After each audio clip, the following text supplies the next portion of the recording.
Oh, I'm glad you're here, Goliath. Morning, Slater. Well, thank you for coming.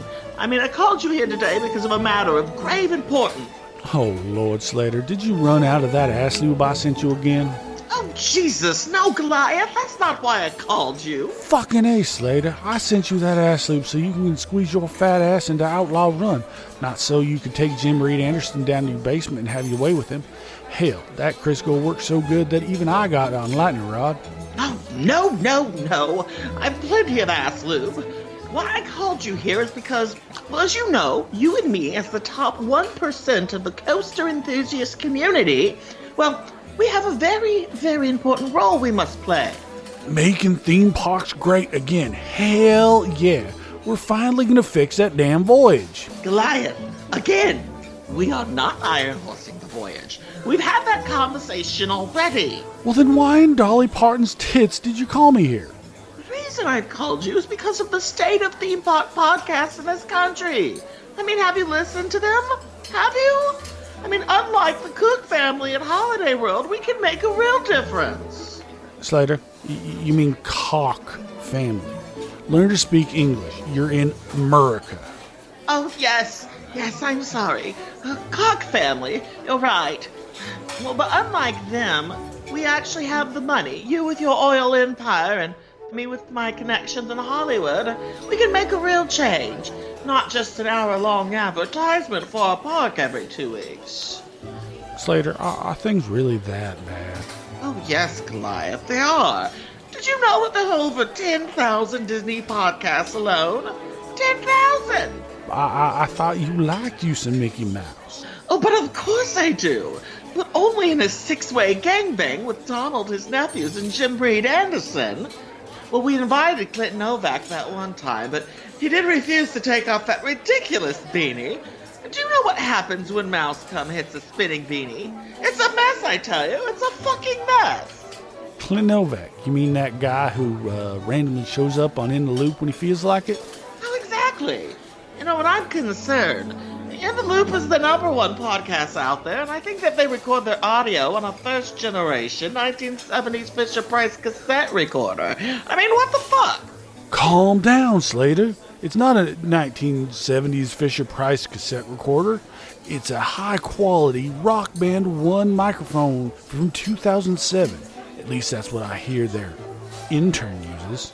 An intern? They let a fucking intern talk on their show. I don't even let my help speak to me. You did hear he's got his own show now. That intern thinks he knows what theme parks are gonna do. He can't get up in our heads and know we're gonna iron horse the voyage. Goliath, I told you, we're not fucking iron horsing the voyage. If we do, Coaster Radio will show up their opening day with their cult of listeners, and just like with Lightning Rod, the ride won't open, only this time they'll revolt. Oh my god, it would be chaos. Coaster fucking Radio. Yeah, they let the 99%ers decide what happens on their show. They even had the audacity to ask my favorite character because people were offended. Poor big boy. He didn't mean to eat Bob's family. Where I come from, lobsters are food, not friends. Absolutely, Goliath. Coaster fucking Radio. Sure, I'd love to have that EB in my basement, but how can we sit here while Mike and EB, two of the top theme park podcasters, sit there talking about rides they'll never ride and parks they'll never go to? Jesus Christ, Mike, it's time to leave the Tiki Hut. Apollo's Chant was built in 1999. 19 Okay, yeah, I see what you mean. Things are pretty dire, but how in Dolly Parton's plastic tits are we gonna fix this mess?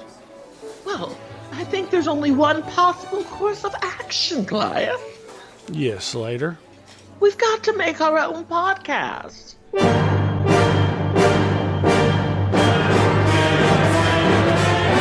Ride This One Podcast. If you want family friendly, go listen to Coaster fucking Radio. Well, that's embarrassing. Thank you, Tom. We'll be talking with Tom more later here on Ride This One Podcast, won't we now, Goliath? Oh, yes. Yes, we will. We'll hear all about his fucked up enjoyment of Kentucky Kingdom. And all about his tiny, tiny dick. Anyway. That's between you two. So, all right. First, everyone, seriously, welcome to Ride This One podcast. Obviously, this is our number one, our first Uno podcast. We're very excited.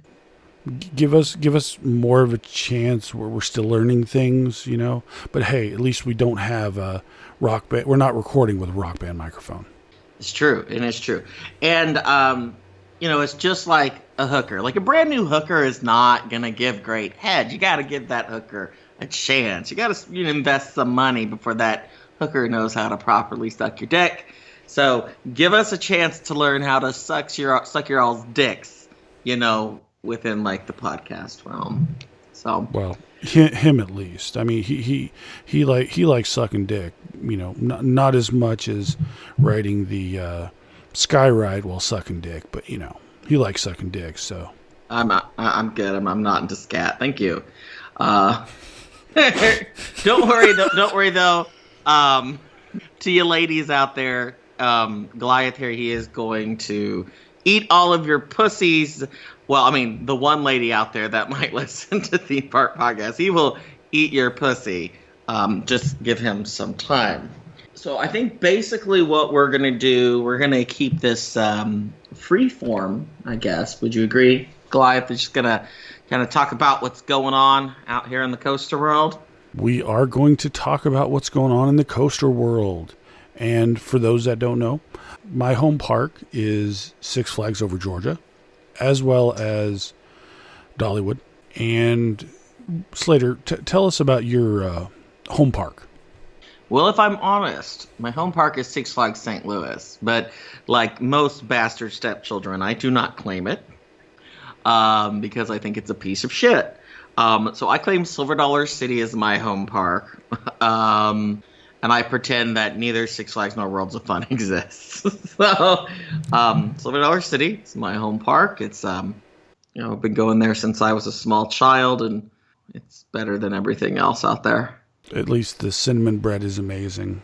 I've decided that Silver Dollar City is better than Disney. Even though I've never been to Disney, I've decided that is the case. And why is this the case? What provides you the bias of why is Silver Dollar City better than Disney? As with like most things online, nothing. But I still make that choice. I don't make my decisions based on facts or rationale. And follow your heart. That's basically what it is. Follow your heart to a redneck Disney World. I mean, the amount of high-quality shows there in Branson definitely beat the hell out of any of the shows there in Orlando or Disney. Well, they definitely do. I'll tell you, our production of A Christmas Carol and It's a Wonderful Life, those are multi-million-dollar productions. And another thing, I'm going to compare this to your home park, Dollywood. God bless them, same owners, whatever. At least our RMC fucking works. Yes, but how long have you had your RMC? And my question is, when was the last time you were able to ride that fucking RMC? All right, motherfucker. I rode that a couple of weeks ago. My fat ass still fits in there. I have to use some Crisco to get on, but I fucking fit. So. Well, that's why I sent you the Crisco. I hear you guys are getting a new Christmas theme. Maybe rumors are, talking that it could be the family that runs, say, there's a family from Arkansas that's coming to Silver Dollar City. Yeah, I believe, is it that dude who was in Black Sabbath? I think his family. Ozzy Ozzbourne's Christmas lights. I wish that was the case because I think it would be very different. The lights would be very different. I don't think it would have that big banner that says Jesus is King or whatever the fuck that says up there. I don't think that would be in there, but I would love to see animated lights of Ozzy biting a bat's head off at Silver Dollar City in downtown. Just a million twinkling lights of spattering blood. That would be freaking awesome. Come to Silver Dollar City and experience Ozzy Ozzbourne's winter solstice. I just think it would be better than anything else they could possibly do. And I love that the people of Branson wouldn't know what to do. And I can tell you, living in Missouri, the protests alone, I mean, like the 25 angry old white dudes and their wives out there protesting against abortion because they're sold they don't really know what's happening. They're just like, we don't know what's happening, but we don't like it. There was blood.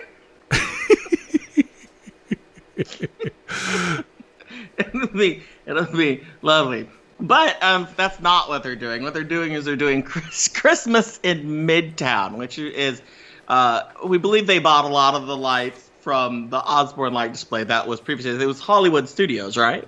Yes, it was Hollywood Studios, and I'm a big fan of insanely gaudy, absolutely amazing, bright, shiny stuff. And we went down to Disney World for Ozzbourne Lights the last season it was open, and blew my mind. Absolutely amazing. And then this year we turn around and go to Dollywood, and it had 4 million lights, but they were all white, and they were all one color, and they weren't moving. And I'm like, come on, seriously. This sounds like a Trump dance party. But anyway, all white, not moving. That's true. No, I have to go back here a second, though. I have to talk about you and Christmas, because I know what your favorite Christmas decorations are. It's fucking inflatables. How many inflatables did you buy for next year? Well, I bought 7, but they were 75% off. Now, I'm going to have to say that that's not accurate, because I happen to know that not only do you like inflatables in your yard, but according to your wife, you like them in the bedroom, too. Well, you know, what can I say? I do live in Tennessee. So-wee! Here, piggy. Oh, but yeah, no, okay. So yeah, Silver Dollar City is getting this amazing new light display, but you went to Dollywood. And you're not the only one I've heard say this, that like Dollywood's light display this year was void of life. Like, it was horrible. It was like... It was terrible. They said, oh yeah, well, see, the problem is they spent $2.5 million on 5 floats. Instead of doing amazing lights or anything, we got a new Christmas parade, which cost $2.5 million. Now, I suffered through this 3 times. Yes, because I'm with people. They wanted to sit through the parade. Okay, whatever. And it was no more than 5 to 10 minutes of little blinking lights, floats going by. And I'm like, really? There's no way you spent $2.5 million on this. Unless that $2.5 million pays for the staff that run it for the entire fucking season. And even then, just go out and start a bonfire with that money. I mean, I figure that's possible, but it's $2.5 million does sound like really expensive for basically what are golf carts covered in lights. So. That's exactly it. It's a golf cart. You're not getting a high-end Disney float. We're talking about a golf cart. Although this gives me a great idea. I mean, we should go into business selling floats to Silver Dollar City and Dollywood, because you know who needs a parade? Stone Mountain Park in Georgia. Yeah, well, they at least have the lights. They have the laser shows. What really needs it is Wild Adventures down in Valdosta. If we're selling to Hershend, we need to sell it to Wild Adventures. That park needs anything. Yeah, they need guests. Yeah, they need people to fucking go. Granted, I've never been there. I plan on going this season, so I can maybe Wild Adventure. You can make it up to me. Make me not feel like you're the dirty stepchild.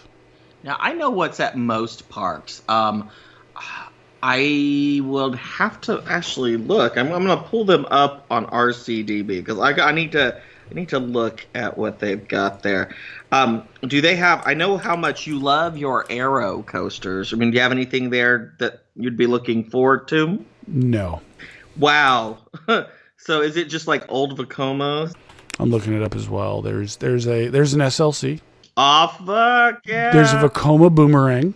There's a family invert. Hey, they have a credit there that I've rode before. Viking Voyage that was originally at Celebration City. I have that credit. So is that a new credit? I mean, okay. I'm mixed on that one. I think I'd probably say yes. I don't know if I count. I mean, maybe if it improves the experience, but I can't imagine. That is such a shit ride. I cannot. Wow. Oh my gosh. This is really, really an unfortunate park. I mean, the only thing they have that looks worth anything, and you're going to hate it, is Cheetah. Oh my God. Okay. Why would I want to go to South Georgia and ride a wooden coaster? I'm sorry. I mean, why would I do that? Why would I subject myself to that? To be fair, this one has still supports. You'll still hate it, but it has the spirit of Steel Coaster. The problem with the wood is not the supports. The problem with the wood is the fucking tiny ass coaster cars. My big ass does not fit in those coaster cars. I'm sorry. No, it does fit, just not well. Even if I have Crisco, it's not comfortable. And, I'll try anything once, but damn. Yeah, no, that is truly an unfortunate park. I think Ant Farm Express would be really cool if it was rethemed to like Alien Ant Farm Express. Oh, God, no. There's nothing worse than a band where, what's your hit song? Oh, somebody else's song. That's our hit. Yeah. That's our only claim to fame. Yeah. Like, Dun, dun, dun, dun, and for dun, all dun, you dun. 14-year-olds out there, we are old. So, but I'm going to do a call out. I want to do a call out right now to anyone. If there is somebody who happens to listen to this, where Wild Adventures is your home park, we want to interview you. We want you to come on to the show, and I want to find out what it's like basically living in the third world of theme parks. The third world of Herschend theme parks. Dollywood is amazing. This looks sad for a Six Flags park, though. I mean, I think I do believe that the boss would beat Cheetah. It would. That's disturbing to me. Anyways, we've talked about that park way too long. But going back actually to Herschend and Silver Dollar City and what the fuck we were supposed to be talking about anyways is, hey, Silver Dollar City's building a new fucking roller coaster. Yes, I've heard you've been quite active on theorizing what's going on. I remember talking to you about 6 months ago. You're like, yeah, the new park, it's getting a new coaster, and it's gonna be a time travel themed coaster. Okay, first of all, I do not talk with a lisp like that. At least not that way. It's far gayer than that. It's just like, oh Jesus, oh my God, I'm so excited. We're gonna get a new roller coaster, and it's gonna go spinny around, and it's gonna be about time travel. You know what I'm gonna go do? I'm gonna use it to go back in time and see Cher, back when she still had most of her real parts. So, I want to say you showed me pictures of different options of what it could have been. So what were those options? The spinny stuff. The spinny. One, of course, was this time travel theme, which it looks like that's what they're going to go with. That's kind of what I've heard. Another one was a rodeo theme. So we were going to Buffalo Bill's rodeo, whatever. It seemed a little bit. I did not like that, honestly. What section of the park is it going to be in? It's going to be directly to the left of Thunderation, which it's been a dead space in the park for a while. Well, not a dead space for fat people, because there's lots of really good food. What? Are you kidding me? We're not going to lose any food, though. So they're just going to move some stuff to the side. We're not going to lose food. Because our resident food expert, I think, would have a real issue if they removed some of the food there. All right, now, food expert. Now, who's the food expert? Because, bitch, I'll fight. I've heard rumors that Big Boy was actually offered a contract on our podcast.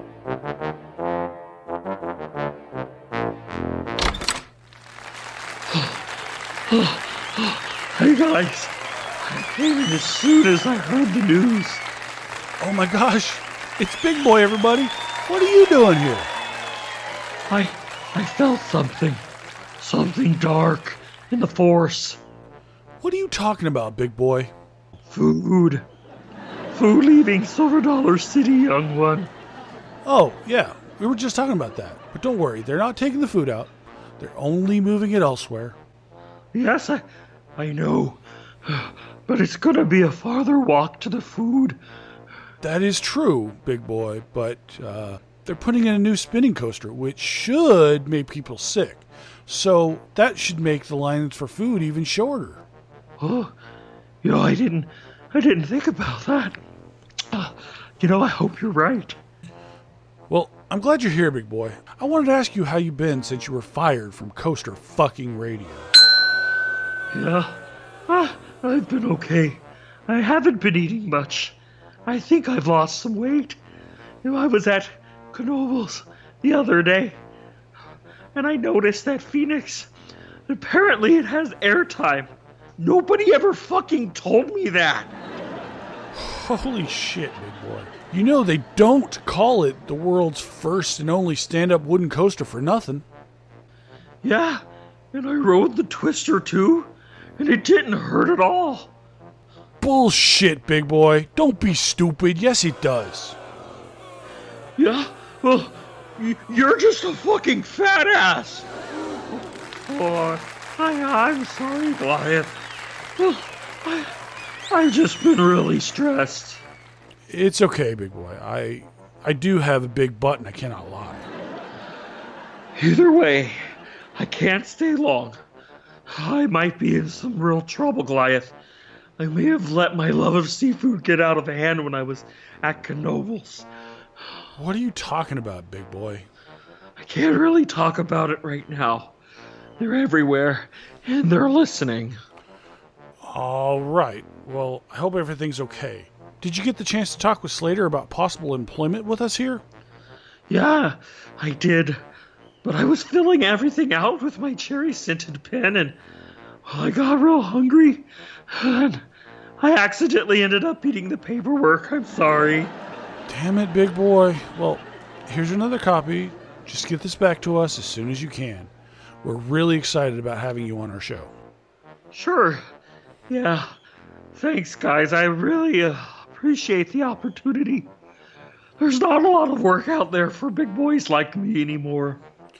No problem. Hey, Tom from Louisville and Bob the Lobster will be here later for an interview if you want to stick around. I know you guys are all friends. Oh, fuck.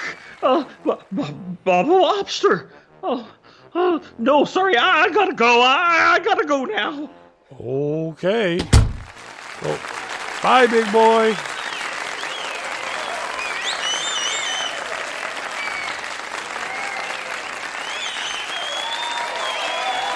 Well, that was a lovely visit. Wouldn't you say so, Goliath? Yes. Thank you for coming and visiting on such a short notice, Big Boy. I know contracts are still under negotiation, but thanks for coming and sharing that little bit of insight. I'm surprised he got here that fast. I mean, we record upstairs. So I am surprised he made it. But good for him. Good for him on that. Well, maybe he's trying to get in better health so that he can ride roller coaster. Maybe. At least unlike you, he enjoys a good wood coaster. Anyways, moving back on, going back real quick to, Silver Dollar City and their new roller coaster. It's pretty much all but confirmed. It's going to be one of the very first, not the first, but one of the first major, large Mac installations in the United States. This is supposed to be a very large ride. And it's hard to get good photos, but if you actually are there at the park and you see it, this is a very large footprint of land. Like, it's literally going to be going completely around their amphitheater. Their amphitheater is massive, and it's going to be going over Thunderation and using this huge plot of land that's in between.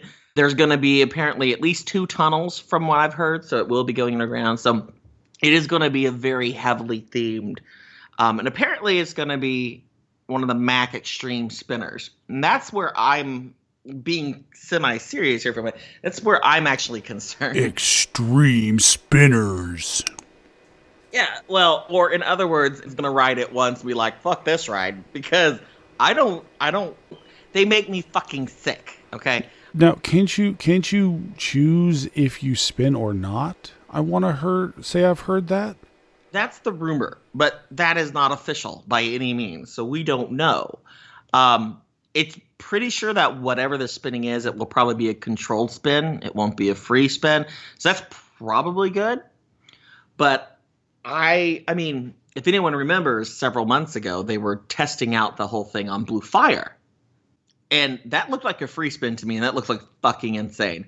And to me, that's going to be like 30 seconds, that's fun, and then I'm vomiting. So I'm excited about it, but I might also end up hating the ride. So I want to, like Precursors was saying, we don't want to be like other podcasts out there where, oh, you can come to us to talk, come listen to our podcast and we're going to talk about our home parks. So we're not just going to talk about Dollywood, Six Flags Over Georgia, or Silver Dollar City? Damn it. I was really excited about telling everyone about what's going on at Six Flags Over Georgia. We're getting we're getting a clone of the Battle for Metropolis. And we're not even getting Harley Quinn. I mean, come on. Please. You just like them animatronic boobies. Well, you just like them animatronic Harley Quinn boobies. So. I like them more than animatronic Joker. I would watch a Harley Quinn over Joker every day. You want to know something really sad? The very first version of this ride was built, of course, at Six Flags St. Louis. That was at your home park. How was it? Did you go ride it yet? I have not. That's how much I fucking hate that park. I'm like, oh, wow, they're putting in this amazing dark ride. Oh, but I would have to go into that park. Nah, fuck it. I'm just like, that is how much I hate Six Flags St. Louis. I've heard rumors that park has mechanical or maintenance issues, and one of the other podcast hosts couldn't ride because the ride broke down on him. Yeah, other podcast hosts. EB of coasterradio.com. So, exactly. Because apparently there were some screens not working and it kept breaking down. Well, that's what happens with these rides. I mean, you know why they work at Disney and you know why they work at Universal? I mean, they have a fucking budget to take care of their shit. They can't even keep their roller coasters from breaking at Six Flags St. Louis. So tell me why why I wasn't able to ride Frozen Ever After if they have a budget. Okay, let's explain that. See, and this is where I get annoyed by like Disney people. I understand. Oh, I paid a lot of money. Well, Disney doesn't give a fuck that you paid a lot of money. 1, but 2, have you seen that ride? Have you seen those animatronics? Holy fucking shit. Olaf is just walking like he's like there for real. Walked out of the film. Like, what the fuck? The only weird thing is he's glowing like he's taking a bunch of like LSD and ecstasy together. It's just... So what you're saying is that's the new ride that's going into Avatar Land. Glowing fucking Olaf. Well, except for no Olaf. It's going to be pretty plants and animals that don't exist. I don't care. I am excited about Avatar. It's actually the thing that's getting me to finally go on a Disney trip because I kept waiting to say, I'm going to go, but I really want to go see Avatar. It has nothing to do with the movies. Nothing. I just think that land looks beautiful and I want to go get drunk as fuck and walk through it. You're gonna have a challenge getting good quality. Just don't try to eat the food there in Animal Kingdom. Well, there's a new restaurant that's going to be opening too, so I'm having some high hopes for it. If it's hopefully it's better than any of the other restaurants I've eaten there, because we will go and we will eat at our resort and then go to Animal Kingdom because the food there is just trash. Here's the worst case scenario. I mean, if I have to, I'll hunt down a giraffe and cook it myself. At least if you went over to SeaWorld, you wouldn't have to kill the orca. R.I.P. Tilcom. Dicks out for Tilcom. Yeah, dicks out for Tilcom. Do you know how big a whale dick is? How big? If I recall correctly, and feel free to Google this in case I'm wrong, but these things are like seriously like 6 feet long. So that's a big fucking dick. Now is Tilcom, is that a boy or a girl whale? I'm not sure. That's kind of like a gender neutral name. 8 to 10 feet with a diameter of 12 to 14 inches. Okay, so I couldn't even fucking carry a whale dick. So I just, you know what? That I have, oh God. Let's say I know some size queens that wishing they were whales right now. They're like, ooh, I could ride on that. Jesus Christ, that's just too much. That's great. Although, I had a fun realization actually about killer whales the other day. and you're gonna laugh, or you're not, because it's really not funny. But I was looking at a whale and I realized, you know what? Killer whales are just the pandas of the sea. Let's dive into SeaWorld actually right now and what's going on with that company. So basically, SeaWorld is pulling away from. Well, that hasn't been said. That's rumored. I don't think they're going to sell. I don't think they're going to sell at all. No, I don't think so either. I think they're just going to start focusing on rides, and I actually have a theory. I think that they're going to remove the name SeaWorld, and I actually think they're going to rename them to things like Busch Gardens Sea. That's an interesting idea. Yeah, I think that they're going to add the Busch Garden name. So they're going to get rid of the name SeaWorld, but because there's still enough to do with water stuff. They can't pretend like, oh, that didn't happen. We're just ignore all the huge water tanks around here with the sea life. We're just a theme park. No, I think it's going to turn into a Busch Gardens chain, but it's just going to be like Busch Gardens San Antonio Sea or something like that. Something to just kind of remove that SeaWorld name, and I think that's what makes the most sense. And you are going to see a bigger drive towards rides and stuff like that. In my mind, the new coaster for 2017 isn't Invader or Mystic Timbers. I'm really excited about seeing what the new ride at SeaWorld San Antonio is like. That thing looks really freaking cool. It does. It looks like a lot of fun. But of course you like that because, the two other big rides are wood coasters and you hate those and you have a bias. But I'm going to agree with you here. We've seen wooden coasters. We haven't seen coasters where you're on a jet ski. Yeah, no, and it looks fun. It looks like straight up fun. I do think that this is probably the wisest choice. I think this is the best ride coming out. And I think the theming is going to be amazing. They've got a great concept. You're actually going and helping the animals, which is what SeaWorld is really all about. It is. And the only problem is SeaWorld is saying, oh, we're going to focus more onto conservation and stuff like that. And that's great. That's wonderful. And I mean, they've always done conservation. I don't care what anyone says. The SeaWorld's always done excellent work. But here's the problem. The general public doesn't give a fuck about that porpoise you're helping. They only jump on bandwagons. It was popular to say SeaWorld, so people hated fucking SeaWorld. Well, they'll change the name and that'll be fine. What we need to do is we need to come out with something that would go viral. So as we said earlier, dicks out for Tilcom. I have a better idea. Okay. They cannot do the orca shows anymore. Right. So my theory is, let's get a bunch of morbidly obese women, put them in black and white swimsuits, and have them do synchronized swimming. People will not know the difference, but PETA can't complain. Tell me that's not a brilliant idea. Who would not go see that show? I would pay like a $200 admittance price just to go see that show. What would you call the new show at Busch Gardens Sea Orlando? That That I don't know. And I feel like, they'd have to be careful with the name. What would you call it? Let's call it the Manatee Show, because originally manatees were thought of as mermaids. Mermaids, you hear about the mermaids. Those were actually manatees. Yeah, we can do that, but at Christmas time, it's a perfect idea. You switch the tanks to an ice skating ring, and then we can call the show Sea Cows on Ice. I just think that, sponsored by Ginny Craig. And this is what's so hypocritical, that I'm making fun of these poor, hypothetical fat women. Wait, I'm a fucking fat ass. I fit right in. Put a wig on me and I'll be in that damn show. I will be in Sea Cows on Ice. That'd be lovely. I think that's where Big Boy would go to meet his girlfriend.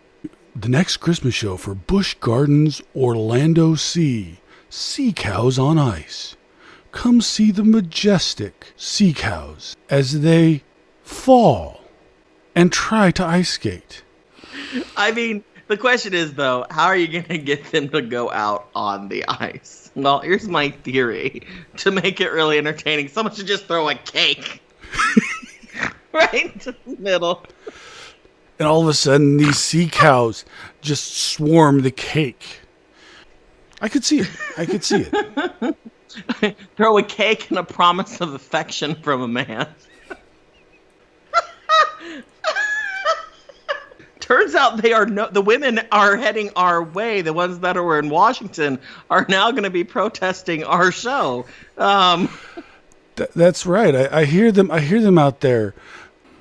God. I you know what? We promise not to talk about politics. I will say that's one thing we are not going to do. No. As much as my eye twitches and I want to, because I am a very political person. I'm not going to pretend for a second I'm not.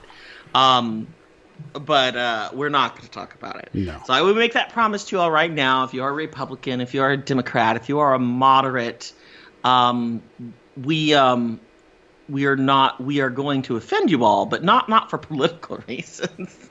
If you're going to unfollow us, you're going to unfollow us for non-political reasons. You're going to follow us for, like, the child rape jokes. I mean, that's where you're going to get mad. All right, we are completely off track on our list of what the fuck we're supposed to... So, dicks out for however you say that fucking whale's name.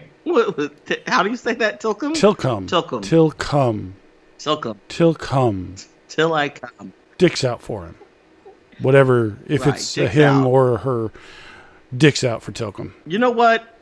Isn't that the one that killed that girl, right? Yeah, The yeah. girl Well, that killed that's why we're sticking our dicks out for him. When animals kill, they die. We do dicks out for that animal. So, I mean, that makes sense. All right, then that's what we're gonna do. I'm gonna walk around with my dick out. I'm gonna get arrested. So, Well, thank you, Tilka.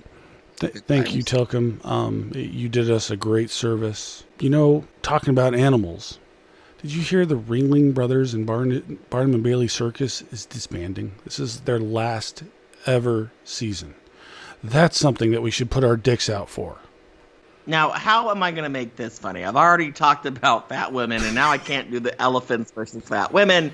This is going to be very boring. But yes, they're shuttering their circus tent, or however you want to put it. They're taking the tent down after it's like 140 something years. They're not going to be doing any more shows. And I think they're closing up in New York, if I recall correctly.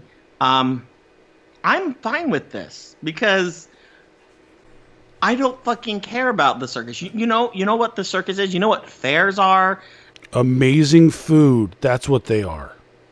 Okay. I don't think I agree because I think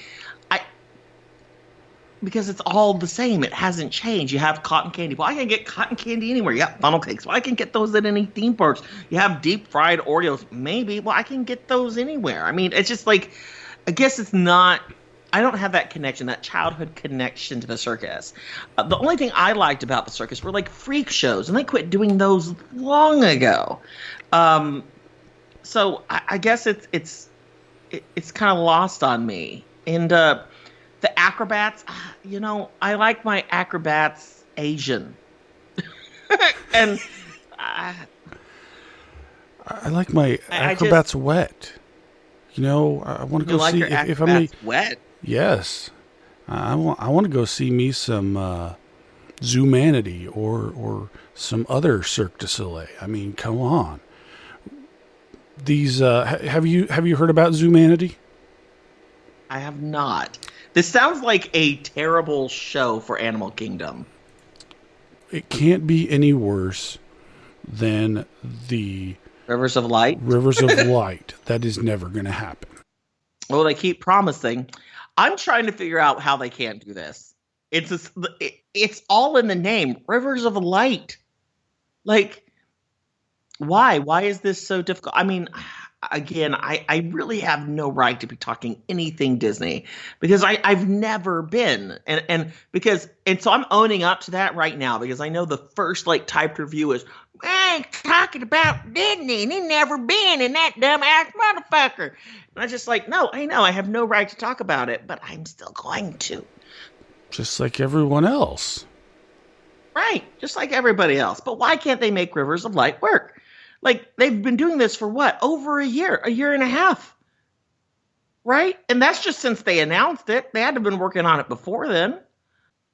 No, I know what it is. I think they hired the same fucking company who did the light parade for Dollywood.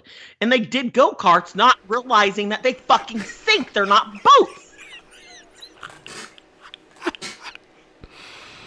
That's why. And they probably spent way more. They're like, oh, it's Disney. Oh, well, it's $50 million afloat now. And Disney's like, okay. And yeah, so it's not working. And I'm pretty sure that's what's happening. Well, the problem is, they tried to put lights in what's his name's ears. Oh shit. Earring guy. Earring guy. That's his name. Where everyone knows who fucking weird piercing earring guy is. Yes. Okay. Earring guy. So they just wanted to put lights in his ears and have him swim. That's it. That's the problem is they tried to put lights in his ears and make him swim. Rivers of Light. Joe Rohde, yes. They tried to put lights in Joe Rohde's earrings, and it's not a good thing having water and lights together.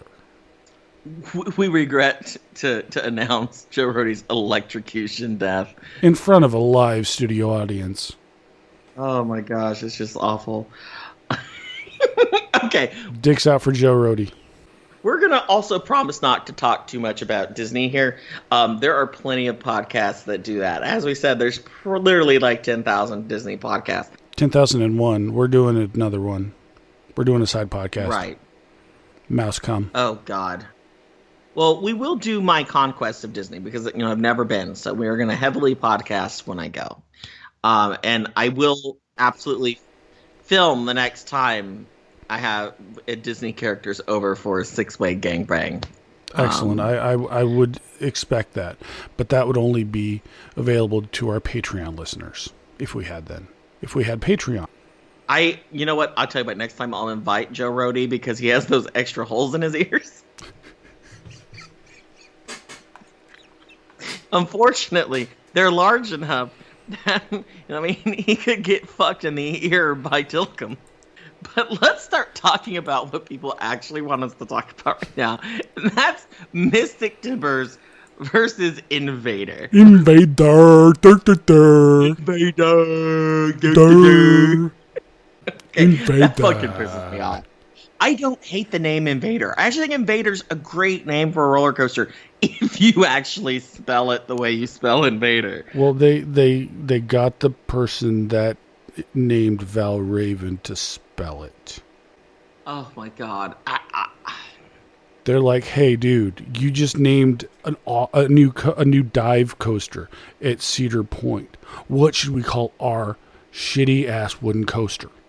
That's not even new. We're reusing shit. What should we call it? I have a great name. Let's call it Invader. Oh, that's excellent. That's a great name. No.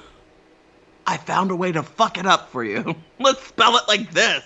Invader! Oh, God, that pisses me off. I'm just like... But then, here's what gets me. They let the community name the ride. They're like, hey, here are 3 shitty names. What do you want to call it? And the community called it Invader. What were the other choices? They weren't very good. Like Battle Clash, which only makes sense if it's a dueling coaster. It would be a great name for a dueling coaster. What was the other one? I can't remember what the other one was. Coaster McCoasterface was my answer, and it didn't work. Did not work. They did not give me the opportunity to call it Coaster McCoasterface. I actually think that it was rigged. I think they knew they were going to use Invader the whole time because that stuff is so easy to rig. Because Viking Rider, Invader, and Battle Clash with a K.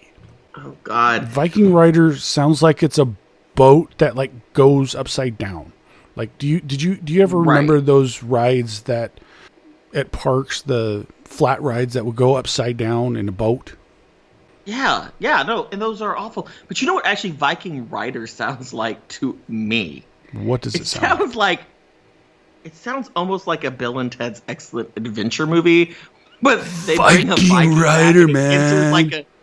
Viking Rider, man, and he enters like a surf contest, so it turns into a weird surf movie. Hell yeah, dude. I could totally see that, man. I kind of want that movie to happen. Me too. Viking Rider. We're going on the Viking Rider. Let's talk about the actual ride here. Now, I was at Busch Gardens earlier this year when they were Busch Gardens Williamsburg earlier this year when they were building it, and I took a look at it, and where they're putting it, this is awesome. Like, I think this is going to be way better than the POV makes it look. Because if we're all honest with ourselves, we looked at that POV and it looks pretty fucking shitty. Well, I looked at the POV and I saw wood and I said, fuck that. Right. Of course you did. So I'm going to say it doesn't look exciting. But one thing I've learned, you cannot trust a POV. That is fucking for sure. It's a hybrid coaster. They're listing it as a hybrid coaster? Wikipedia is. Well, Wikipedia is a fucking idiot. That is not a hybrid coaster. Well, unless they mean it's Park Glossy, because it is. Well, that would be why it's a hybrid, probably. No. Oh, check it out. RCDB rates it, categorizes it as a hybrid. How the fuck is it a hybrid? Steel structure, apparently. But it's not. It is. Look at the pictures. That is a steel structure. GCI. And there's pictures of the actual it being built, and it's steel structure. Jesus Christ, it is. How did I miss that? I did not. Okay, but that's barely hybrid. Come on, man. We need to RMC the thing. Put topper track. Go. Then it's just a steel coaster. Then you're going to be happy. Then you're going to be like, okay, it's a real roller coaster. But no, seriously, let me tell you, though. When I was there, because I was not excited about it, they had already announced it. And then I went and I saw where they were putting it. I saw that ravine and where they had cleared land. And I'm actually more excited for this ride. I'm more excited for this ride than I am for Mystic Timbers. And I'm excited for Mystic Timbers. But the problem is, some of the coaster enthusiasts won't even be able to see out front. They're sitting in row 1. They can't see beyond the fucking dragon. I know. Okay, that is annoying. I'm gonna be honest. It's annoying. That I'm not gonna lie though. I mean, how fucking kick-ass does it look though? I mean, that looks fucking kick-ass. And if you don't think it looks fucking kick-ass, fuck you. I hate you. Don't listen to our show. I'm never gonna listen to our show. Well, that's probably a good idea. You don't want to hear how you sound. No. Although I do have to say, I like those trains much better than the other shitty-ass trains. Which other shitty-ass trains? The PTC shit. Oh, yeah. No, the Millennium Flyers are great trains. I would much rather have a Millennium Flyer than the PTCs. Although I know some people who really disagree. Really? I think they're yeah, absolutely. I love them. I think they're great.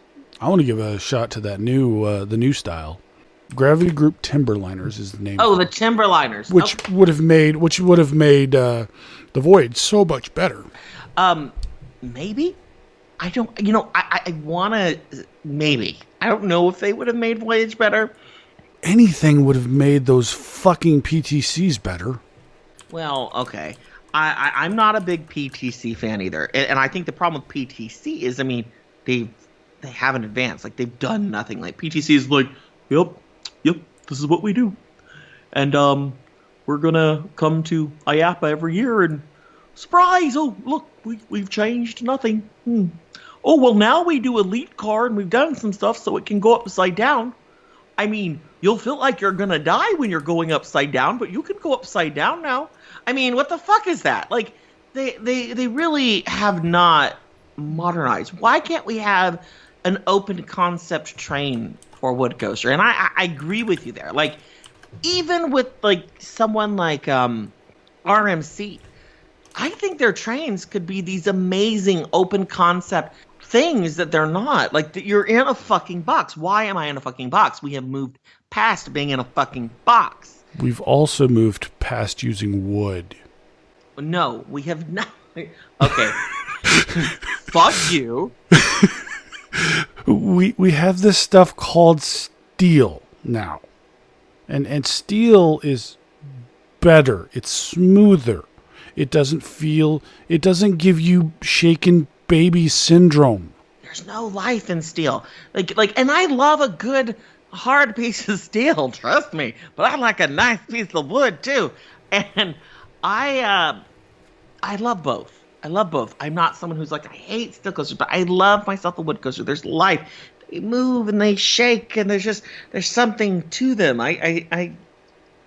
You're wrong. I would appreciate them more if I could actually fit on them. My problem is we'll work the on PTCs are as painful, if not more, than T3. Okay. No. I will cut you, bitch. No. These are not comparable. Speaking about T3, we've got a T3 enthusiast coming on to our show. We do. Most of you, in fact, he was actually already on our show. He is the one who introduced us here. A lovely Tom from Louisville. And we will be speaking with him here in a little bit. But let's get back onto this. We get easily distracted. I suffer from ADOS, ooh, shiny. Which is why I don't like wooden coasters. I like steel coasters because, ooh, shiny. We won't get into this again.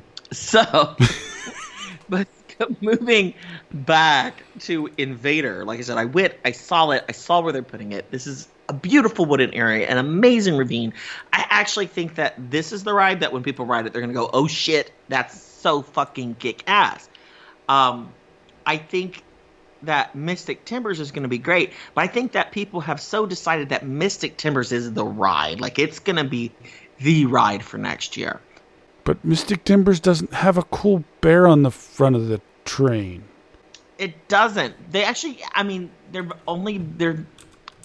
their trains look a lot like Verbolten's trains, oddly enough. Have you seen the picture of the train? I have not. It looks like fucking Verbolten. Yeah, no, they look like a ripoff of Verbolten. Like, someone took the trains from Verbolten and then the trains from the new Texas Giant and mashed them together, and that's the trains we're getting on Mystic Timbers. I'm just hoping that people don't go flying off of them. This isn't the Sea Cow show. And the sea cows are just falling from the sky. I was like, oh my God! We may or may not edit that out. I really like that.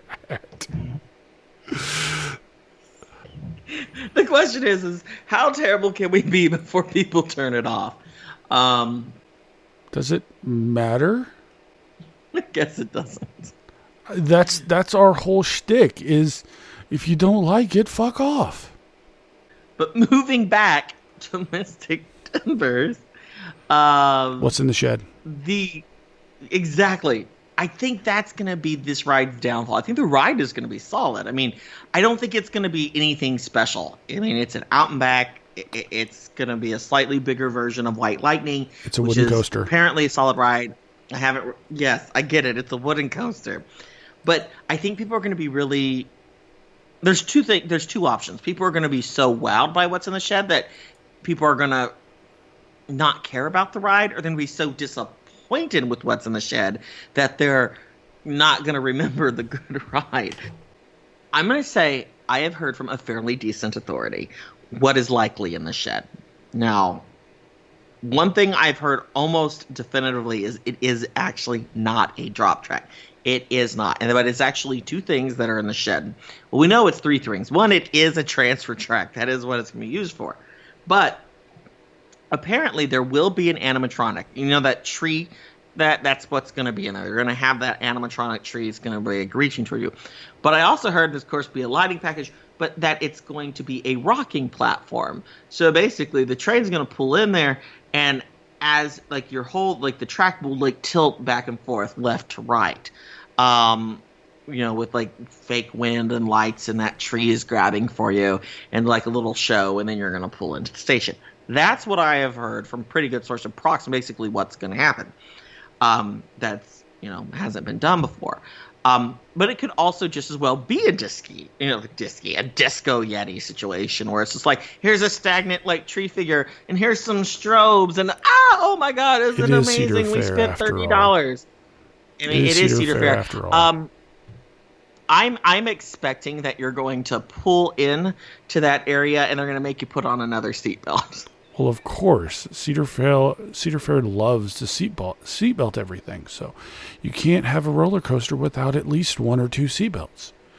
Two preferably, because it's more secure to have a seatbelt on a roller coaster. Six Flags does it all the time. I think it's a matter of time before you're going to go to sit down or eat at the restaurants. They're going to have seat belts on their benches just to make sure you don't fall off and sit. So what you're saying is Cedar Fair, the reason that they're wanting to seatbelt all the things is Mark Shapiro is actually working for them, helping them come up with all of these amazing new rides with seatbelts. Mark Shapiro. Yes, Mark Shapiro, a character on our favorite podcast, CoasterFuckingRadio.com. So it's going to be interesting. But yeah, no, it's very possible. I mean, I think you're right. They probably have hired Mark Shapiro. You know who hasn't hired Mark Shapiro, and that's for sure, is Fun Spot. With their as of yet unnamed new roller coaster that's coming to the Kissimmee location. That fucking looks insane.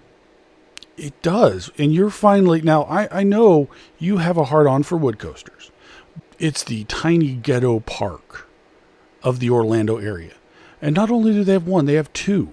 So they have Fun Spot Orlando and Fun Spot Kissimmee.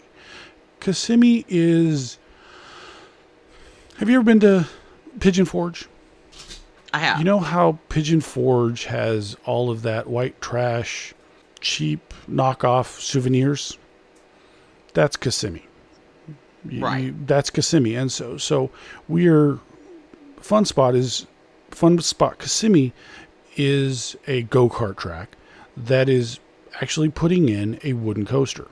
And so most go-kart tracks probably don't, the Sea Cows would love the go-kart tracks because the Sea Cow can get in go-kart tracks. And they're getting a wooden coaster. So my thought is that these new Timberlander trains will definitely be more Sea Cow friendly. Yeah, and that's what I've heard. They're definitely more comfortable for fat asses like us. I am just thinking, my opinion is on, like, when you're looking at Mystic Timbers, you're looking at Invader, but then you're looking at this, as of now, unnamed Fun Spot coaster. It's going to be the best. Like, I'm looking at the layout. It is compact. It is fast. It just looks fun. Hands down, I think it's actually the best wood coaster that's being built this next year. I still agree with you that the SeaWorld coaster going to San Antonio is actually probably going to be the best new ride. but it's going to be ignored. It's not SeaWorld. It's not SeaWorld, Slater. It's Busch Gardens Sea, San Antonio. Yes, Busch Gardens Sea, San Antonio. But I think it's going to get completely ignored. But no, I think that this Fun Spot ride, it's the best roller coaster as far as wood coasters for next year or this year. God, I just cannot get used to that. It's 2017. So, I mean, exciting things for Fun Spot. The only thing that makes me sad with Fun Spot is they are legitimately so limited on land. Eventually, they're not going to be able to expand anymore. And it is a shame because I feel like that it is a company that if they had plenty of land, that in 50 years, they'd be another Cedar Point out in the Florida area. I really believe that. I believe that the owners dream, that's what they really want. So I wouldn't be surprised as any land comes up for sale that's adjacent to them. I think they'll buy it, and I think they'll expand. I think they have big plans, and I think what they're doing is working. Because as far as I understand, like their attendance is quite good out there. It's not hard to get attendance when you have a full season beer cup and Legend and Drew go visit your park. I'm not saying, I'm just saying. Right. And I'm gonna put out a prediction with Fun Spot, just in the general as the company. I think that you're gonna see Fun Spot is gonna begin to purchase other parks. I think that they're an up and coming chain. I really think that, so maybe like your Herschen's Wild Adventures or maybe your Busch Gardens or something like that, you're going to see them branching out and saying, okay, well, we're going to buy you and we're going to actually do something with you because we give a fuck. Fun Spot, Sea Orlando. I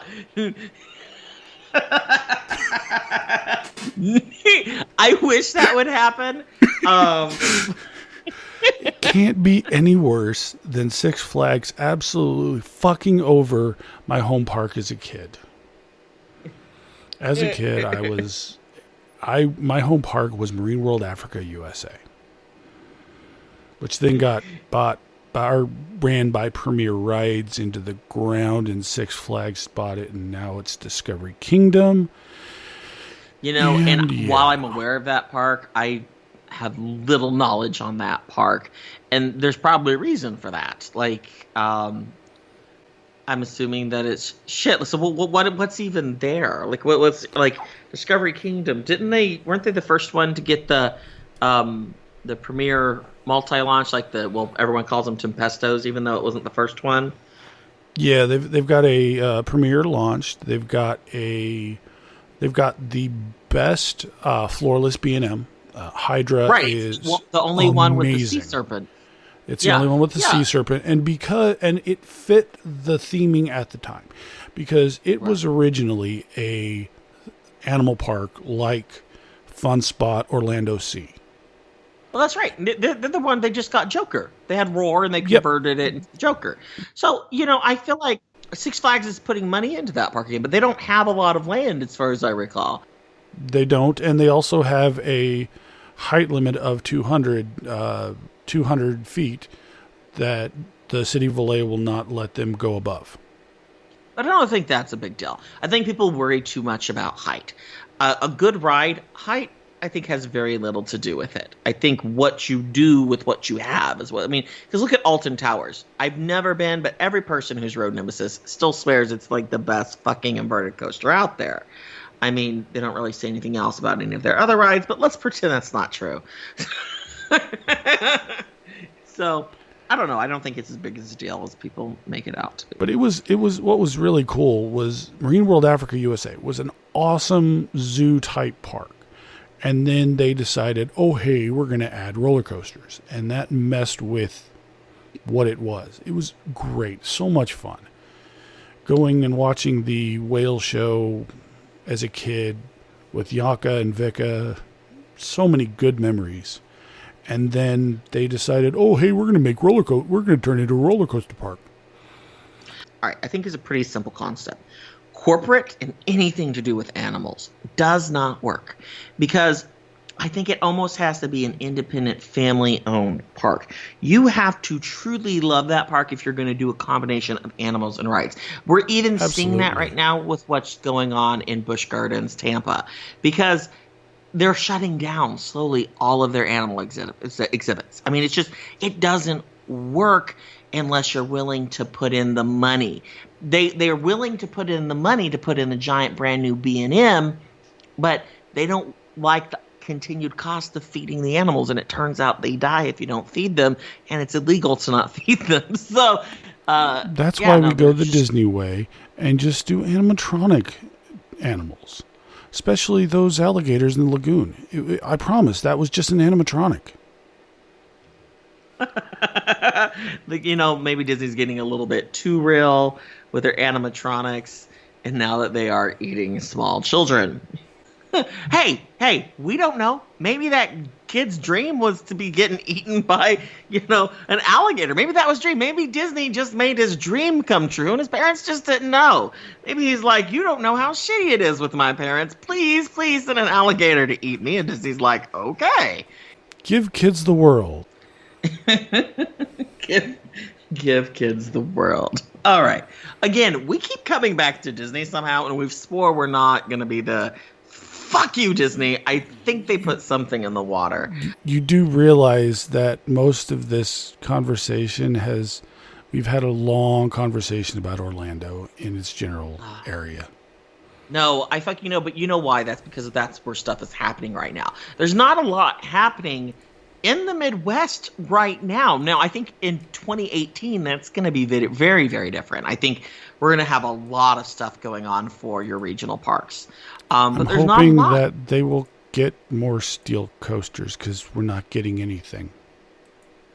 You're getting one in San Antonio. So, and you got Fury. You got Fury like a couple years ago. So, steel is still cut around. It's not going anywhere. But let's talk about a steel coaster actually right now. In fact, a whole park that is closing and selling some of their rides. And that, of course, is Space World in Japan. I'm sure you've been there, right? Oh, well, of course, the well-traveled guy like me. No, of course I haven't fucking been there. Not to mention you probably wouldn't fit on the rides because, those Japanese parks they don't have big boy seats. True. But let's be honest. Credit where credit is due. The only reason anybody knows about Space World is a certain website, and all of their videos. Wee loop-de-loops. Exactly. So yeah, I mean, it's kind of a surprise. So they're shutting down. Yeah, they're just completely shutting down, and and they're selling off their rides. I was reading that their Intamin coaster, their Intamin launched coaster, similar to the other ones like King Ka or Top Thrill Dragster, they're selling it for $2.3 million. So, $2.3 million. I could totally do that, right? I mean, probably. Let's start the Patreon. That's really not that bad compared to how much a new one would be. I would question the reliability of it, but not because of its age, because it's an Intamin, but still, $2.3 million. That's totally something that we can get our Patreon subscribers to help us pay for Ride This One Park. Right. Okay, here's the thing. Obviously, there's no way that this thing is anywhere near 400 feet tall. I mean, how tall is that? I mean, it's 205 feet tall. It goes a top speed of 80.3 miles per hour, which is faster than Lightning Rod. Hey, Dollywood, check it out. A launch coaster that might actually work. No, it's Intamin.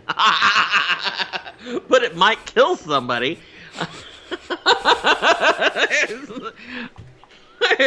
Hey, park out there, do you want to buy what is known as one of the most unreliable styles of rides in existence? Used. Let's buy a used one. Like, So what you do is you take it, you move it from our park to your park, and then you reassemble it, and it will work. So here's my question. This will sell, okay? This is a ride that will absolutely sell. Small footprint. You could put it in a lot of places. It's intimate. They're popular. The question is, where? Is that going to come to America, or is that going to stay overseas somewhere? I mean, what park is going to buy this? Someone will. Someone's going to buy this ride. It's going to Fun Spot Orlando Sea. Fun Spot Orlando Sea. I hope not. I hope not. That would just be absolutely terrible. No, don't you know that they're going to be putting Tempesto clones in all their parks, apparently? Oh, right. My bad. Sorry. Yeah. It's going to Las Vegas, so it'll run for a little while and then sit in a corner. R.I.P. Speed the Ride. Well, we need our Patreon subscribers to subscribe, and $2.3 million. We'll have it for us to ride whenever we feel like it. Wee.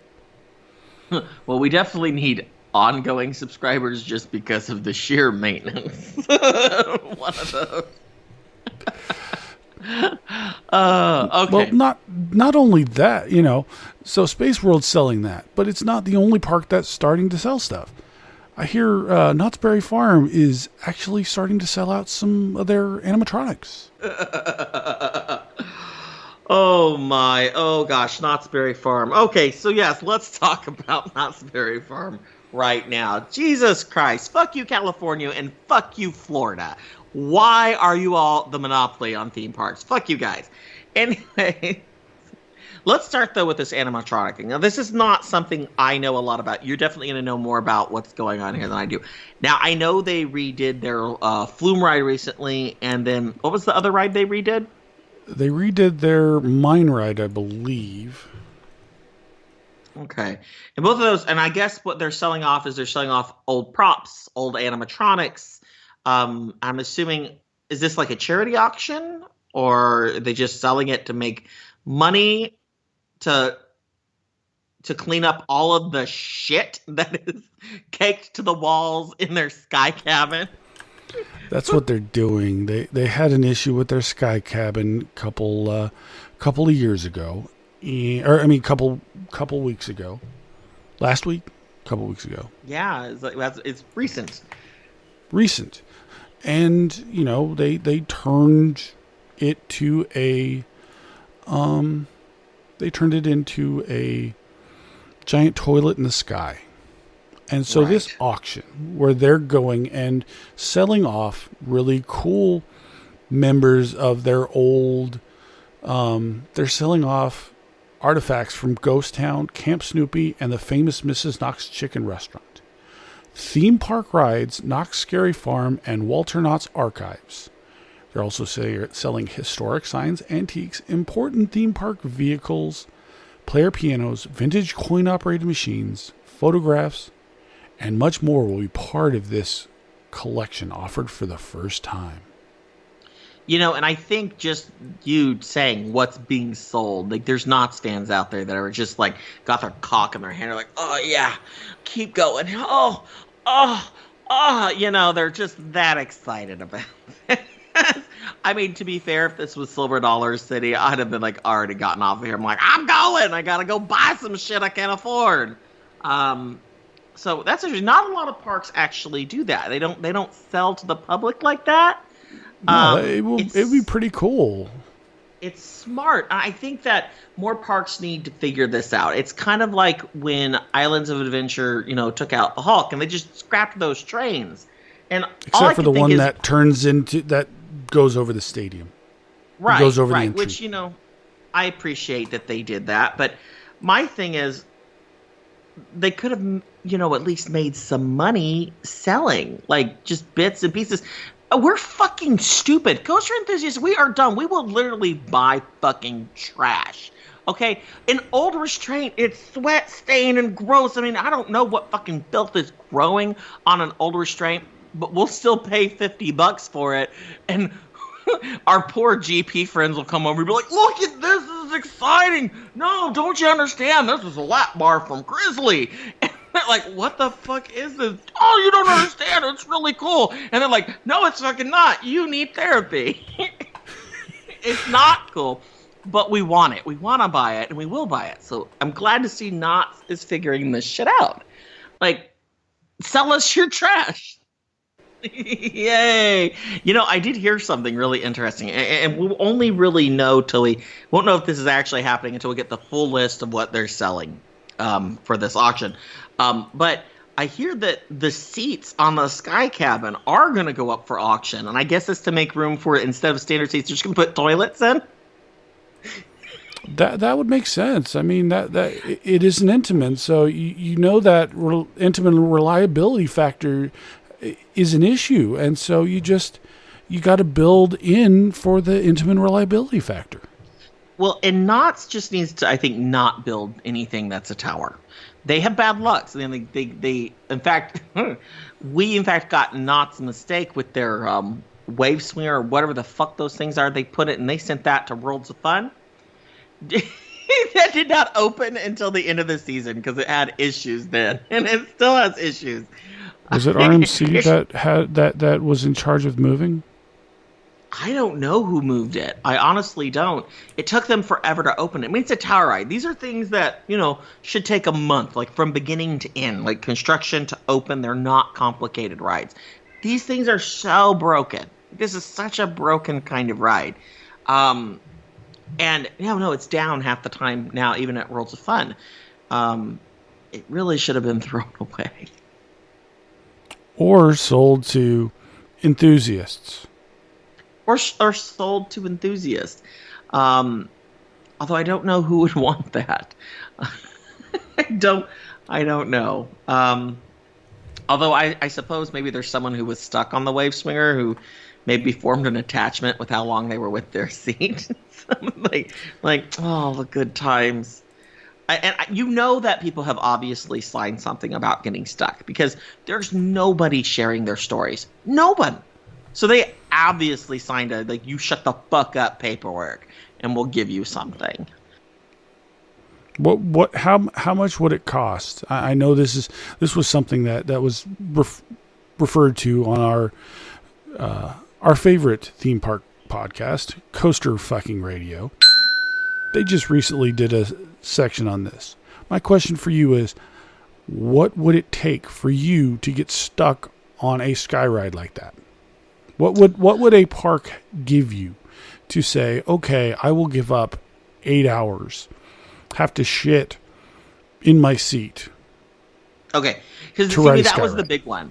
Am I going to shit myself or am I not going to shit myself? That's going to be the big question. So if I'm not going to shit myself... Well, my question is, if you're going to shit yourself, why not be prepared and be an astronaut? Astronauts drive across country shitting themselves all the time. Way to pull back to a story from 10 years ago. That...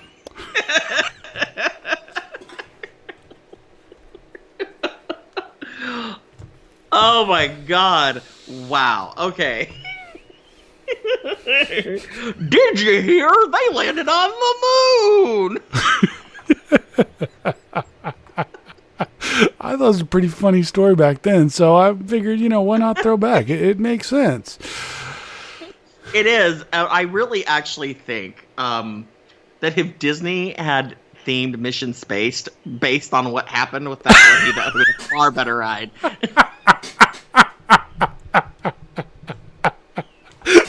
It'd have been a very different ride, that's for sure.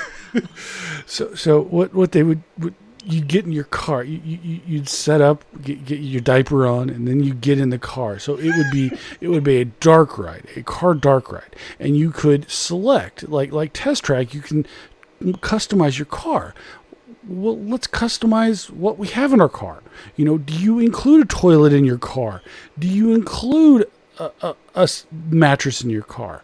Or are you just going to try to make it light so that you can get good gas mileage? Disney would have to be reminding people all the time, we will be simulating you shitting your pants. Please don't actually shit your pants. This will be simulated. And they could not put it in Shanghai, I'll tell you that much.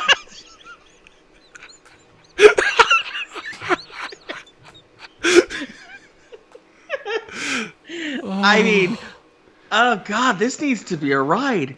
Oh my God. Does. It does. This needs to be a ride. Oh my God. Okay. Well, Disney obviously must be listening to our first podcast. They're sitting here like, oh, we can't wait for these guys. They're gonna be great.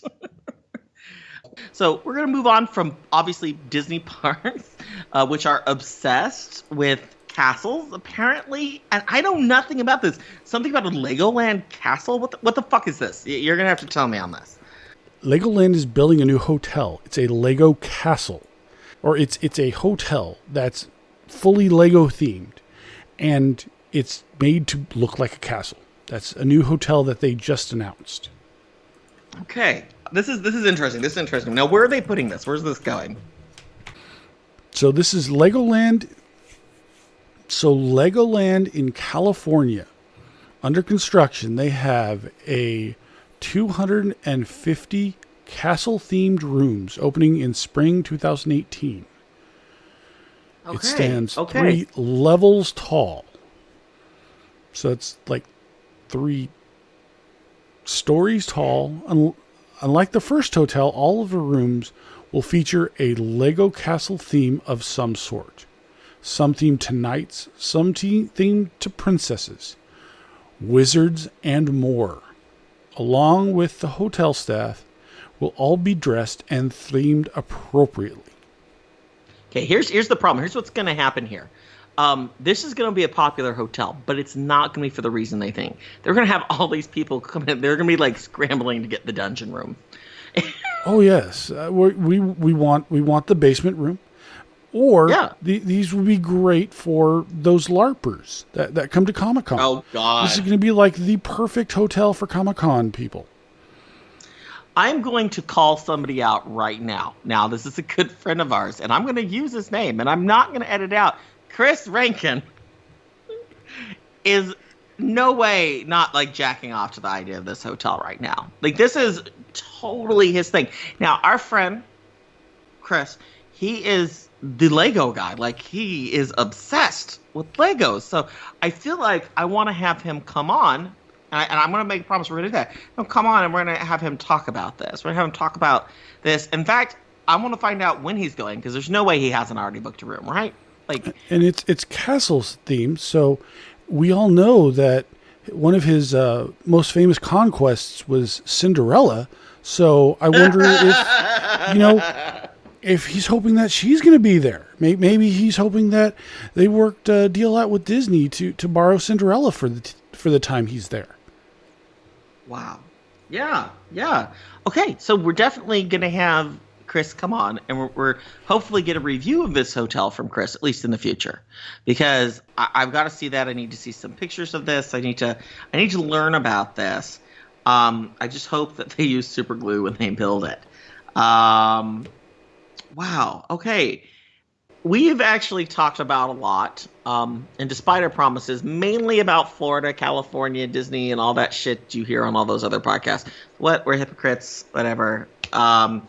But believe Tom if you don't want to listen to it, that's fine. Fuck off. Yeah, fuck you. I legit don't fucking care. But I think Tom is here, so we are going to interview Tom real quick. Tom, do you want to go ahead and introduce yourself? Here's the rough and ready voice of Ride This One podcast, Tom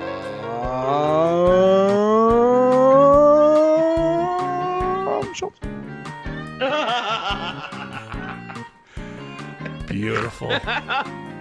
Oh my gosh, it sounds like the way sex ends for me. It's a build-up. Is that it? It's really a major disappointment every time. All right, well, welcome, Tom. We are really, really glad that you could, be with us today. Yeah, whatever. Blackmail and whatnot. I got guilted into this completely. You know, I'm a podcast star on other podcasts, guys. Come on. Right. I am not above blackmail. I never will be. We know. And I've been with quite a few blackmails as well. But we'll insert laughs later. You don't have to worry about, that. Are you saying that my mouth drumming is not up to par? Because I'm pretty sure that was the shit. Thank you very much. It sounds really good on this expensive microphone. That's great. Anyways, okay, Tom, the voice of Ride This One podcast. That took me 2 minutes one Sunday to do, by the way. Oh, really? Yeah, it was like nothing. Oh, well, then I will make it harder next time. That's what she said. So, anyways, we've got a lot of questions for you, so we don't want to keep your public waiting too long. So I'm going to start here. Why don't you tell everyone what you do for a living and where you're from? Tell us a little bit about who you are, Tom, so, people know. I'm the voice of the Ride This One podcast. Yeah, but tell people something they'd actually give a fuck about. Oh, yeah, because I actually do normal stuff. I do too much because I like entertaining people. So I have a part-time job in radio where I do voiceover work, and they mention that on the other podcast a lot too. But that job doesn't pay the bills, so I am actually the purchasing agent for 3 different music stores here in the state of Kentucky, and I live in Louisville, Kentucky. Shittiest roads I've ever experienced. Shittiest people I've ever experienced. Especially those ones that work at radio stations and wait. You guys came to my park, so yeah, I'm born in Louisville, lived in Louisville my whole life, and worked there, and then got a little theme park here in our town called Kentucky Kingdom that's been open and closed throughout my life, and enjoying that. So I don't know, I'll go back and forth between that and Kings Island being my home park, even though technically Holiday World's a little closer. So what's your thought on what's in the shed? What's in the shed? Oh, God. Jack shit is in the shed. Overhyped promises. What else could be in there? Big old pile of poo. I'm going with the poo theory. It's a shame that this ride isn't being built at Kentucky Kingdom, because I could tell you exactly what would be in the shed. Severed feet. Oh... when they shut that ride, they actually thought about keeping that ride around for a little bit, and they were just going to rename it Footloose and theme it to the Kevin Bacon movie. That was, if you lived in Louisville when that all happened, that was the kind of fun humor we had going along with that. And nothing like beating a joke that's, 7, 8 years old now? Oh, hey, not older. We're on an inappropriate podcast, right? Absolutely. So I can tell this story finally. I know a dude who did that girl after she got her feet severed. Like, he hooked up with her. No, for real. He's the son of this guy I work with, and he comes into the shop sometime, and we were talking about theme parks and stuff one time. He's like, dude, I fucked that girl one time. I was like, no shit, really? Before it all happened? She was like 13. He's like, no, recently. She came to one of my shows. He plays music and shit. And so I was like, really? What was it like, with the no feet and everything? He's like, oh, man, no, I didn't even realize it. So there you go. Feet removal, the perfect way to get into porn. I mean, look at Kentucky Kingdom. Look at the chick from The Smiler. She's in porn now. Oh, really?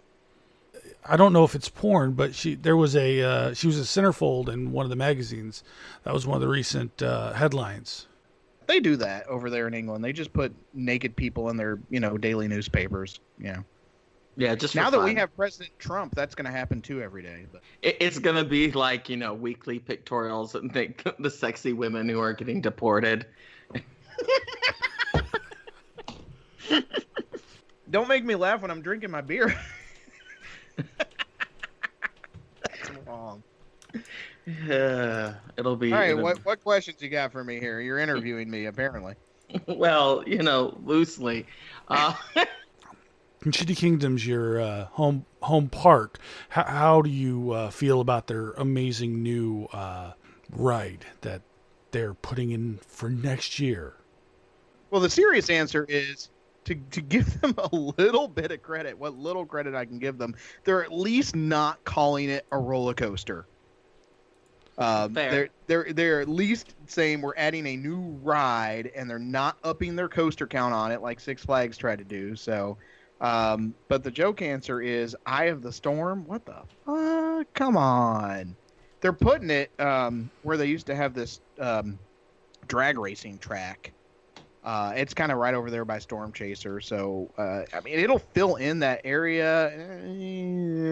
All right, it's there, but all right. Yeah.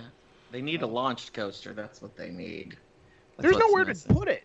What they need, there's very little space, and you've been to the park. It's surrounded by roads. You can't put anything really big There in. is a fucking field back there. Had they put the station there, they could have launched themselves right over there and into that field. It wouldn't have been huge, but it would have been better than what they're doing.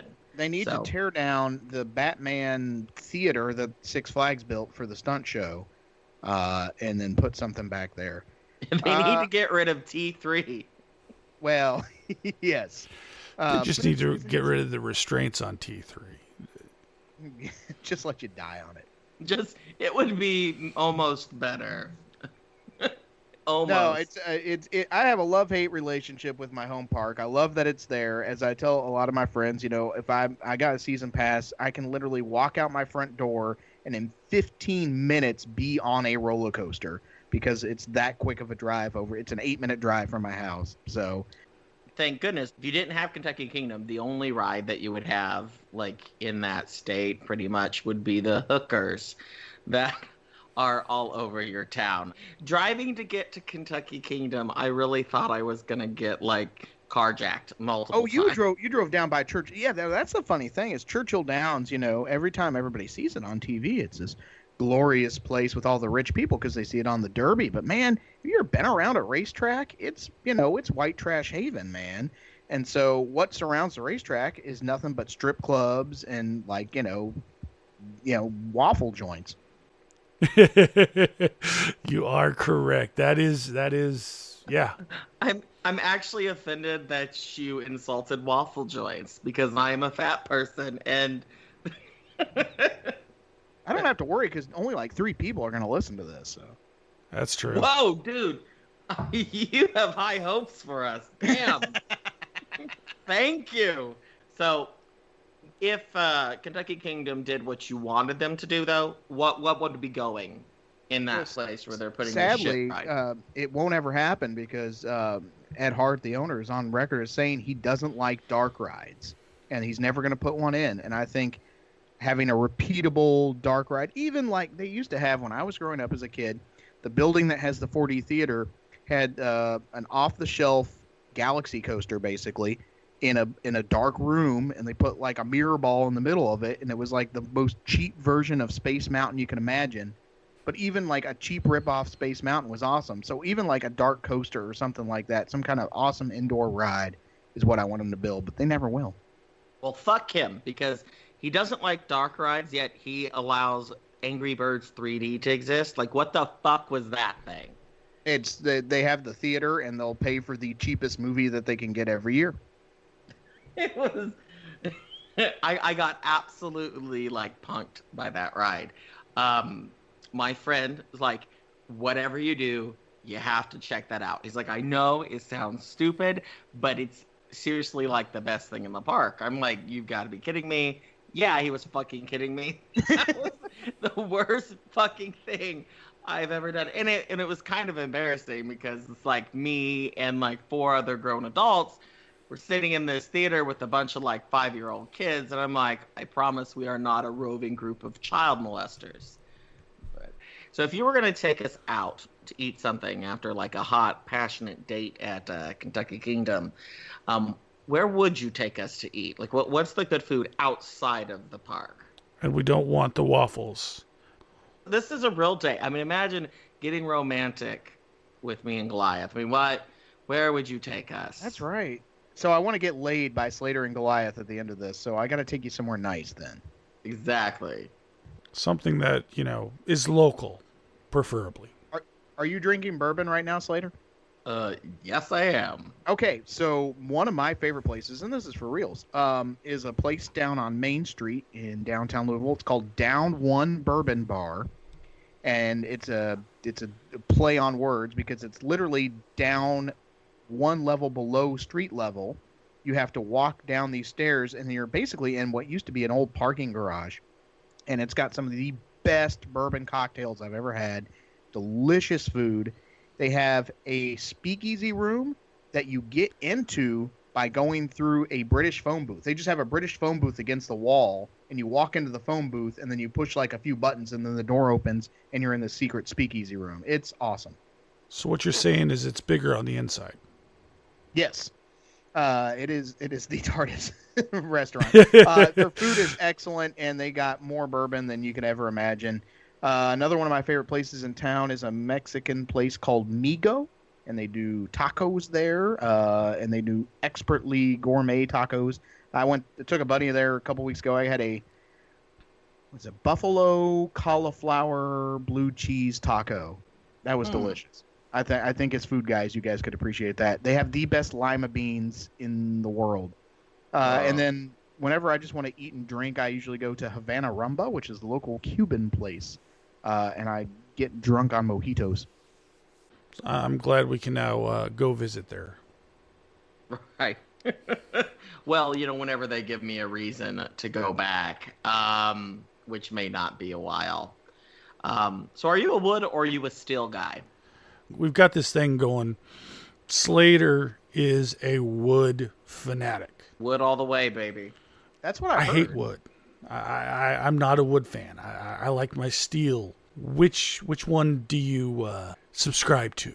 In deference to my sexual predilection, I would go with wood. Everybody's a little bit into wood. I believe that. No, I think if I had to pick my favorite coaster in the world, and it goes back to the Beast. That's great because my next question was what your favorite all-time roller coaster is. So, shitty park, shitty town, and you love a shitty ride. Okay, I've ridden the Beast. All right, defend it. Why? Why is the Beast your favorite? For me, it feels like a journey. It feels like you're going somewhere, and it's a whole experience. And when you're going along on the ground, you can't see what's coming up next, and it's a lot of fun. Even when I've ridden that thing 100 times in my life, I still get excited like going around the corners, and I like that just double helix. It just doesn't feel like it's going to stop for a while. I like the roughness of it a little bit. I like being shaken back and forth and stuff, and I know a lot of people don't like the lift hills, but I kind of like the anticipation of it. That is a long ride where I felt like nothing happened. I just, although I'll give it its fair shake, I haven't had the magical night ride on it. It's pretty awesome at night. It is life-changing at night, and the voyage at night. See, now I'm a bad coaster boy for living so close to Holiday World and never going to Hollywood Nights. So I've never ridden the voyage at night. I've ridden it many times during the day, and I'll put it right up there. But I think that night ride may change me. I think the most important question that any of our listeners are going to want us to ask is, how often do you jack off to your favorite ride? And most importantly, is your wife jealous? Well, as you said, the Beast is a 4-minute ride, and, I'm at most a 2-minute guy. So generally, I'll just, skip ahead to something else. And my wife is not jealous. So tell us, what is one of the worst theme park experiences you've ever had? I was at Disney World last year, and that park was just ass-to-ass people, and I love that park.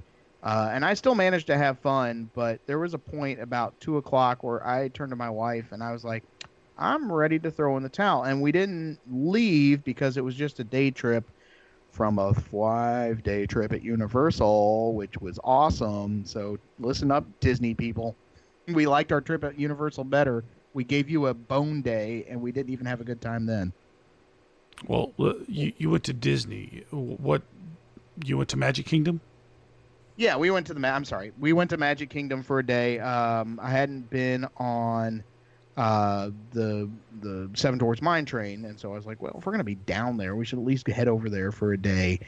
Day started pretty good. We went to Kona for breakfast and had some Tonga toast, and then headed in the park and got on a few rides, and it just got so crowded. You just couldn't move. We got stuck in Frontierland, and we were trying to get back to the hub, and it just you couldn't move, and it was just like, this is ridiculous. And they got that little bridge that goes out over the lake to kind of help ease the traffic, and that was ass to ass people, and it was just like, this is ridiculous. It wasn't bad. I mean, you're still in the Magic Kingdom. It wasn't horrible, but still, it was just, we wanted to throw in the towel, man, and I've never felt that way at a Disney park before. I'm having high hopes for my visit. That's not something we want to share with Slater. He's a Disney virgin, and he'll be popping his cherry in the fall. Well, just watch out. Whenever you pop your cherry, there's a little bit of blood. Nope, it's gonna be a lot. I'm a heavy bleeder. I need more whiskey. You're listening to Ride This One Podcast. We'll be right back after we get a little more shit-faced. So, Tom, we like to bitch. Tell us, what is your least favorite ride? I'm not a big fan of T3. The lift and the drop are about the only good parts of it. And then after that, there's no sensation of floating or free air or anything. It's just... And it hurts. It hurts ever since they actually improved it. It used to hurt more. Now it hurts just a little less. It all still sucks. Well, I'm pretty sure after my ride, I know exactly what those people went through on the Smiler, because I literally believe that my legs were being chopped off. I actually would tell other enthusiasts go to the park, it's literally not worth the credit. Normally, I'm like, oh, ride it once, get the credit, never do it again. And I actually think this is one that breaks that rule for me. Don't ride it once. It's not worth it. It's an SLC. Fuck it. So, we've established that T3 is one of the worst rides ever. Who in the coaster community would you love to sit down and make ride that for the rest of eternity? In the coaster community, is this the coaster online community? Well, I'll admit my my Ludditeness here, as I've told you guys before. I'm not really a big online person, so I don't keep up too much with the online community. I'd like to I'll tell you who I'd like to put on T3 are the complainers on Disney fan boards. Not a particular person, but just anybody who's just like, Disney announced this new policy, the blah, blah, blah. Oh my God, Walt Disney's choking on his spit in his grave. This is the worst.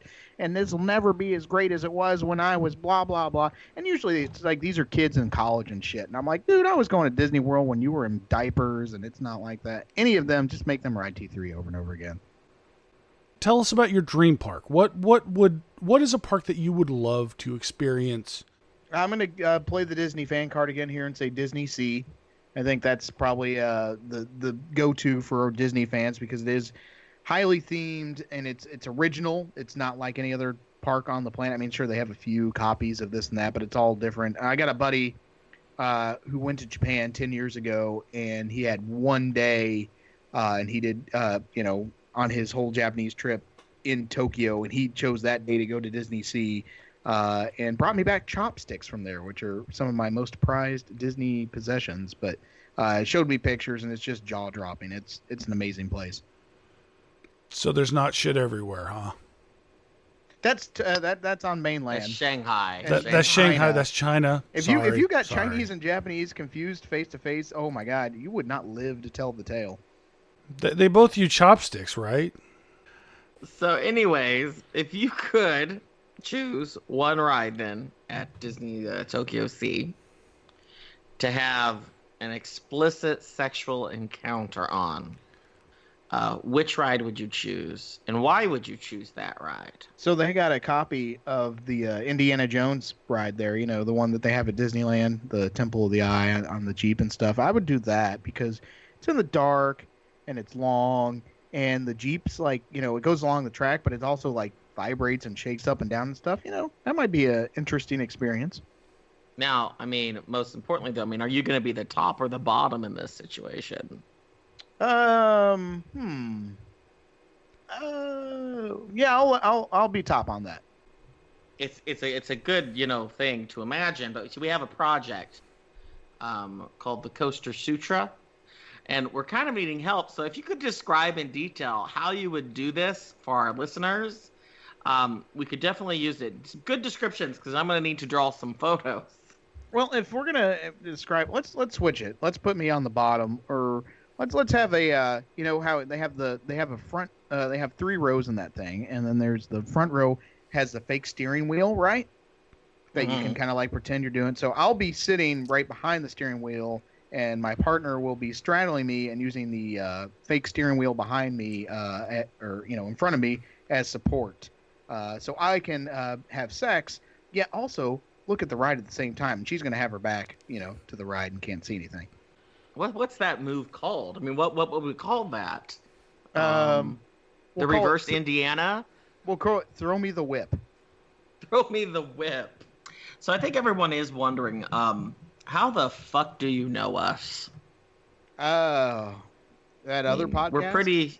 You can say the name. We actually have the ding.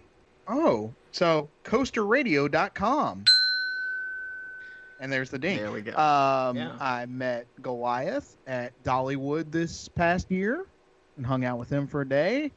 And I met Slater for about 5 minutes at my home park. Yeah, I didn't even know that I had met you until much later. In fact, I didn't know I'd met half of anybody until much later. So I introduced myself and said, "You're an executive producer of Coaster Radio. Hi, I'm Tom, the voice of Bob the Lobster," and shook your hand. And I'm sure in most fashion, I'm like, that's nice. I was standing next to EB at the time. Oh, I remember. I was like, who's this fucking hobbit right here? So, with all this said, how does it feel, as of now, to be the voice of the most hated theme park podcast in America right now? I'm not too worried because only 3 people listen to it, so. Yeah, but those are some people with, some connections. And some good taste. And one of them has great tits. I'm talking about me. Do you wear a bro or a man's ear? No, I can't be bothered. So how are you handling the recent news, the big boy incident with Bob's family? Well, Bob is... Yeah, that's great. Bob is a cartoon character. I determined early on. He can die, and his family can die as many times as we want him to, and they come back the next day. So they're like Kenny from South Park. Not that anyone really cares. Do you have any questions for me or Goliath?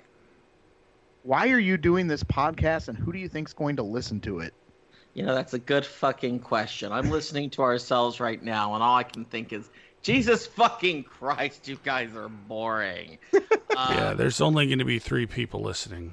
And that's for the first podcast and the only podcast that they're going to listen to. It's 4. My dick counts as a person. Thank you very much. Here. Well, then, yeah, I have one more question for you. So, if you could choose one ride to have a sexual encounter on, which one would it be and why? I actually should have thought of this ahead of time. I should have known you'd turn this around to me. I ask you. I know exactly. Garfield's Nightmare at Kennywood. Oh, the old mill. I love that ride. Yes, I would do that just because anything to help that ride pass quicker. Because it is that bad. That's a piece of history. You should love that ride. Kennywood's one of my favorite places in the world. I will love that ride when they remove Garfield. No argument here. I agree with you. Yeah. What if they took out Garfield and just put a bunch of mannequins fucking? That would be like a park in Europe. I'm going to go with Blue Hawk at Six Flags Over Georgia. You're only saying that because that is the nickname of your dick. Okay. Because I know every time you're fucking your wife, you're like, Blue Hawk incoming. Mine is called the Sparrow. I don't know why I said that. That's random. The sparrow goes where no sparrow knows. I don't know. There needs to be a great rhyme there. So how would you do it on Blue Hawk? Well, I mean, you're already strapped in, so it's an experience in BDSM. So I think you're telling us a little bit about yourself with this. So saying you like getting beat up a bit, huh? Maybe, or I like to switch it up. Well, Tom, note that for when you eventually have to take me and him out. He likes getting, fucked around a bit. Well, T3, man, there you go. Well, fucked around, not fucking killed. Jesus Christ. Well, I think that's about it. We have established that the voice of Ride This One podcast is he is Tom. That is who he is. I don't fucking know. How much bourbon have you had? Too much now. Which kind? What kind of bourbon are you drinking? It is called it's by this Copper Run distillery. They're amazing. It's a little bit too easy to drink. A lot too easy to drink. Next time, if you got some money to splurge, try one called Noah's Mill. That's the stuff. And then they can sponsor your podcast because I just said their name online. Shitty shit-faced content. That's just going to be a running theme. I mean, I like it drinking. Is. So, I mean, you're gonna get it started early. Actually, is I should have started earlier, actually, I think I should have been more drunk than I am right now. But I have the flu, so I probably want to survive the night. Well, you just wanted to, what you needed to do is you needed to combine the flu medicine and the little bit of liquor, and then you'd have a really good time. That mean I can outro my own interview here since I'm the voice? You can. You have absolutely. On that note, you guys have been great. And thank you for having the voice of Ride This One podcast to interview. This is Tom on Ride This One fucking podcast. Thanks for coming on, Tom. That's 28 minutes that I will never get back. Yes, Tom. Thank you for wasting our listeners' time. Anyways, Goliath, something interesting is happening. I mean, as you know, and we haven't mentioned it yet, we have a call line. It's 26 Ride This or 267-433-8447. You can call it or text it. You can send us a text message.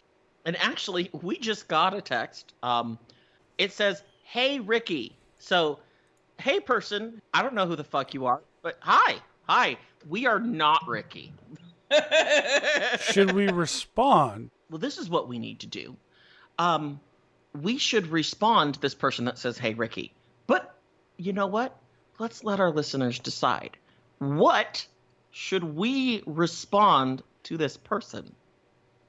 I think this is a great idea. So, everyone out there, you can call us or text us again at 26 Ride This, 267-433-8447.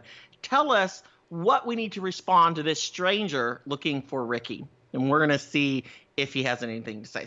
So tell us something that you want us to say to this person in response. And we'll do that. We'll have some fun with it. Maybe something will come from it. Maybe something won't. But that's actually not why I brought this up. The interesting thing, Goliath, is the reviews are in. That's crazy. How did this happen? Did Big Boy use the Force to go into the future and tell people to call 267-433-8447? I don't know. Did Big Boy go into the future using the Force to have people call or text 267-433-8447? That's 26 Ride This to contact the show. I don't know. But we do, in fact, have several reviews, voicemails that people have left. And so we're going to go ahead and we're going to play those for you right now. Your podcast sucks. Yes, this is Coaster Boy. I just wanted to call in and tell you that your show is the worst show I've ever listened to. I've listened to Coaster Radio for years, and I thought those coaster posers didn't know anything about roller coasters. And you guys are the absolute fucking worst. Just please quit while you're ahead. Hey, I'm calling to order a pizza. I'm stuck on the frozen ride at Epcot, so if it could be delivered there, that would be great. And don't forget the cheese. Last time, we forgot the cheese, and it ruined my life. The pizza was terrible. Almost as terrible as the Live This One podcast. I want my pizza now. Hola, this is Juan, and I was calling in about your new roller coaster podcast show. If this show is free, senors, to your audience, you're charging too much. Instead of calling it Ride This One, it should be called De-Ride This One. You might need a dictionary to see what that means, estupidos. Why would mi amigo from that Taco Bell show with Principal Belding and a clone coaster nombre from Six Flags be experts at theme parks? Your language is terrible, and I couldn't let my sons Juan, Cállate, Juan! Juan and Juan listen to your potty mouths. Cállate, Juan! Do you kiss your madres with those mouths? It sounds like neither of you shower and could use a bit more roughage in your diets. Juan, cállate! Mi chihuahua, Juan comprende more about coasters than you do. Maybe you should try your manos out on a quilting podcast, perhaps. Juan, enough! Espero that you didn't spend any money on this endeavor. That would probably be your life savings. But do you really need money when living in your padre's basement, which is probably free? Sí, cabrones. I look forward to never listening to your podcast again, cholos. Adios. Bye. Great. 2 more egomaniacs making a podcast about crap nobody cares about. This is what I think about your podcast, guys.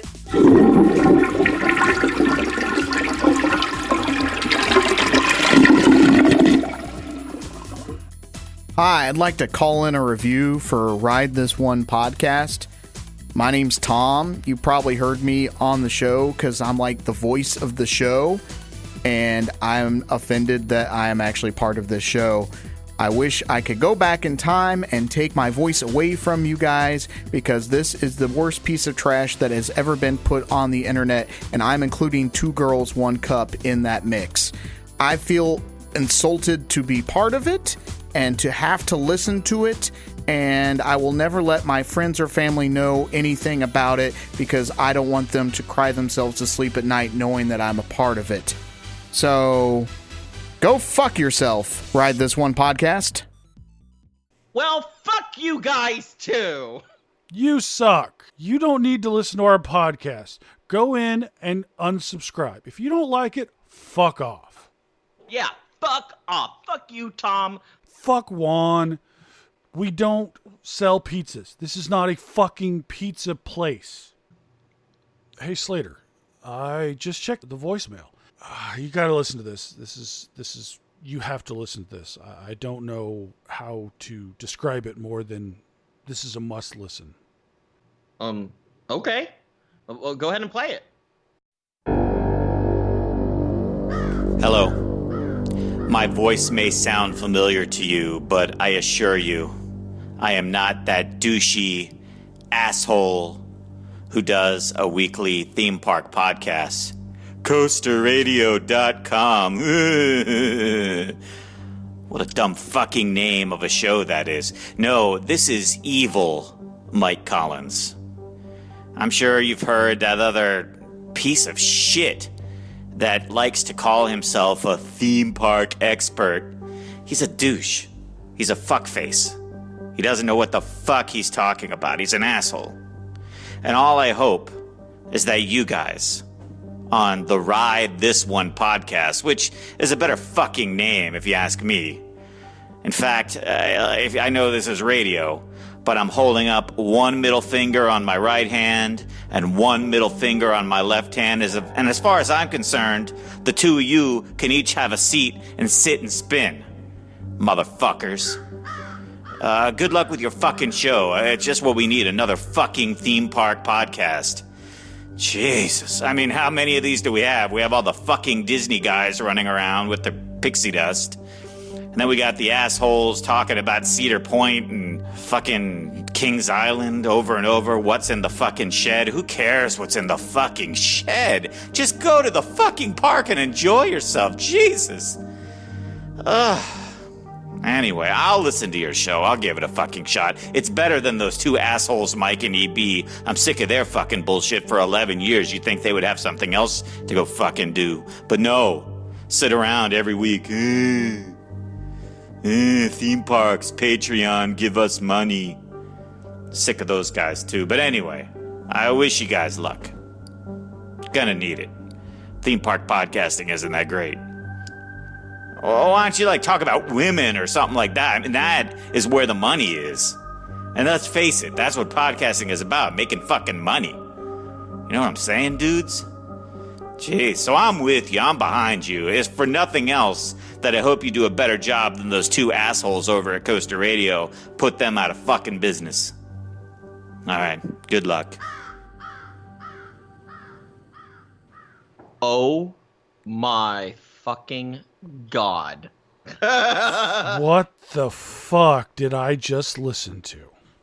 I'm not sure. You know what I'm thinking is, I think that Mike Collins of Coaster fucking Radio has a lot of pent-up anger. Although he says he's evil Mike Collins. Is this like a Dr. Jekyll and Mr. Hyde thing? Well, we already know he blacks out when T-Pain comes on, so maybe this is just one of his multiple personalities. Maybe. I don't know. I hope we hear more from this evil Mike Collins. Thank you for wishing us luck. We'll try to do the best we can for you to not let you down. And don't worry, I'd be happy to take a sit and spin. I can't speak for Goliath, though. No.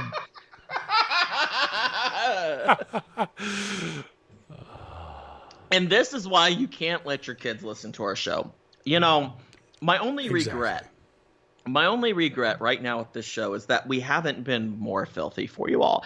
And we'll work on it. Like I said at the beginning of the show, give us time to learn how to properly suck your dicks or eat your collective pussies.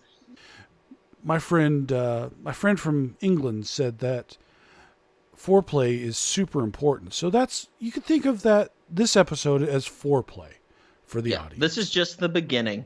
And normally we're not going to have 2-hour episodes, hopefully.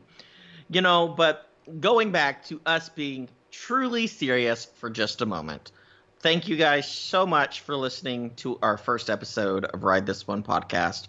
It is a labor of love. We appreciate all of the help, legitimately, from everyone who has helped. Nice Mike Collins, and everybody else who I'm not going to name your names because fuck you guys. I heard those reviews. If you did pay us, we would drop your name. But since you haven't, fuck you. Right, fuck you. But thank you so much. Thank you for listening. And just so you all know, a little bit about how we will be releasing this show, because we will be dropping a show every first and third Monday of the month. That is our goal. So every first and third Monday of the month, there will be a new Ride This One podcast. So you're going to have a 3-week wait until our next one, but after that, it's going to be every 2 weeks. This episode is supposed to be out January 1st. We apologize, but a lot of things came up, and guess what? We're fucking trying to figure out how to do this, you ungrateful sons of bitches. And at least you got it. It's more reliable than lightning rod. So this is going on way too long. Thanks for listening. and Fuck off.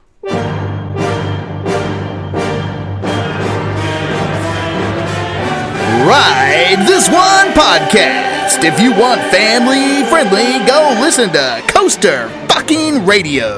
Well, that's embarrassing.